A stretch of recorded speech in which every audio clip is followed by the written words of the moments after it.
story. Idalia is turning north. It's expected to be a Category 3 hurricane when it makes landfall near Florida's panhandle. And many families along the Gulf Coast are not taking any chances. They lined up for sandbags just in case Idalia brings floodwaters to their neighborhoods. People in Tampa are also flocking to stores like Home Depot. They're buying plywood and other supplies on their hurricane checklist. Much of Florida's Gulf Coast is under a hurricane warning tonight. And here locally, parts of South Florida are now under a flood advisory. Your weather authority is tracking it all. Hurricane specialist and storm surge expert Michael Ari is here. But first, our chief certified meteorologist, Betty Davis. Betty. Hey there, we're getting an appetizer of tropical downpours, if you will. Some of these thunderstorms putting out a couple of inches of rainfall around North Miami and Opelika, leading to this flood advisory. So be mindful of standing water if you're getting out in this area, this little stretch of Interstate 95 between Opelika down toward Miami Shores until 6:30. So a few more minutes to go on that advisory. You'll notice that thunderstorm lifting northward,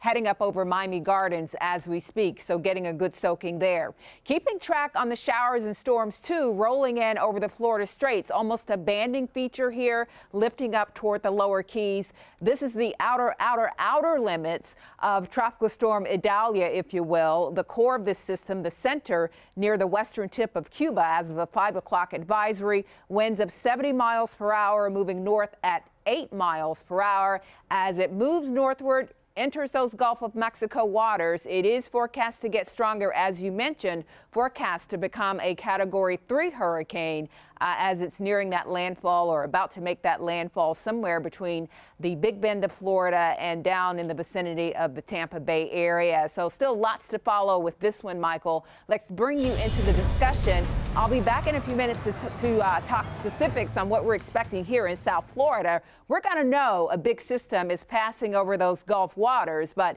they're around the northwest areas of Florida. Boy, I just don't even want to think about what they're going to have to deal with. Oh, you're right, Betty. I mean, this is unfortunately a story that was written not all that long ago with Hurricane Ian, and these may be different spots, but these could be similar devastating pictures that we see in the coming days. Here's the latest information on Idalia, and you can see right now it's been about 6 or 7 hours since we've had hurricane hunters into the system. So it'll be interesting to see. We have two of them actually headed over there right now. We have a NOAA plane that's headed over from the East Coast, and we have an Air Force plane that's headed down from Keesler Air Force Base in Biloxi. Those winds at 70 miles per hour. Hurricane winds start at 74 miles per hour. So this right on the edge here of becoming a hurricane, and certainly expected to do so, in a strong hurricane at that.